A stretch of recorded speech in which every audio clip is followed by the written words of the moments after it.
안녕하세요, 피커TV입니다. 한일 간의 무역전쟁이 격화되자 해외에서도 일본에 대한 비난이 이어지고 있습니다.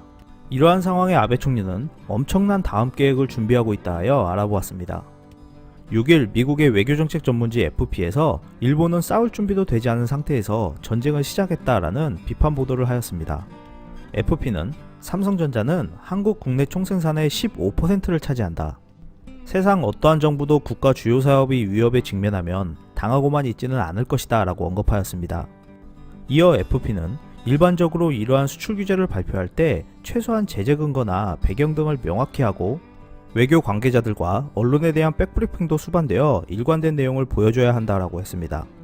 하지만 일본은 준비도 되어 있지 않았으며 정부 관계자들은 일관되지 않는 모호한 말들만 하고 있다라고 비판하였는데요.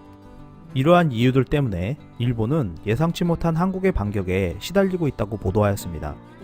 일본은 그간 한국의 불매운동을 조롱하며 하든 말든 상관없다라고 했습니다. 하지만 불매운동이 더욱 격화되자 일본 여행자와 일본산 제품 수출 감소로 피해는 한국보다 일본에 빠르게 현실화되었는데요. 일본 도토리어는 한국 관광객이 급감하자 긴급 자금을 지원하는가 하면 국내 항공사에 직접 달려와서 제발 노선만은 없애지 말아달라고 호소하였습니다. 또한 7일 일본은 수출 규제 시행색칙도 발표했는데요. 우려했던 개별허가 품목 추가 지정 없이 포괄허가 취급 요령 내용을 공개했습니다. 이렇게 예상치 못한 일본의 피해가 커지자 한 발 뒤로 물러서는 모습인데요. 하지만 앞으로의 수출길을 걱정하는 기업들도 많았습니다.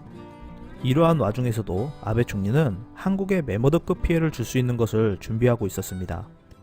국제환경단체인 그린피스에 따르면 아베 총리는 후쿠시마 제1원전에서 나오는 고준위 방사능 오염수 100만 톤 이상을 태평양에 그대로 방류하려는 계획을 가지고 있었다 합니다. 이는 한국에 엄청난 피해를 줄 수 있는 대단히 위험한 계획인데요. 바다는 순환을 하고 있기 때문에 일본 주변국이 노출될 수 있는데 이번처럼 태풍이 올라올 때는 메머드급 피해가 발생할 수도 있습니다. 문제는 원자로 밑으로 지하수가 계속 들어가고 있어 오염수의 양은 기하급수적으로 늘어나고 있고 이로 인해 지면 위에 방치되는 오염수의 양이 포화 상태에 이르렀다는 것입니다. 현재 아베 내각은 국제 협약을 피하기 위해 방사성 오염수를 해양을 피해 교묘하게 땅속으로 버리고 있다는데요. 그린피스 원자력 전문가 쇼버니 수석은 불리한 뉴스가 나오면 아베 내각은 해명을 포기하고 아예 침묵한다. 모래더미에 얼굴만 쳐박고 있으면 주변의 위협이 사라질 것이라 기대하는 타조 같다라고 비난했습니다. 이어 그는 아베 내각 침묵은 용납할 수 없으며 고준위 방사성 오염수의 태평양 방류를 적극 막아야 한다고 강조하였습니다.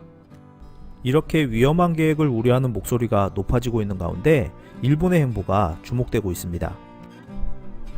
끝까지 시청해주셔서 감사합니다. 유익하셨다면 구독, 좋아요, 공유하기도 꼭 부탁드립니다.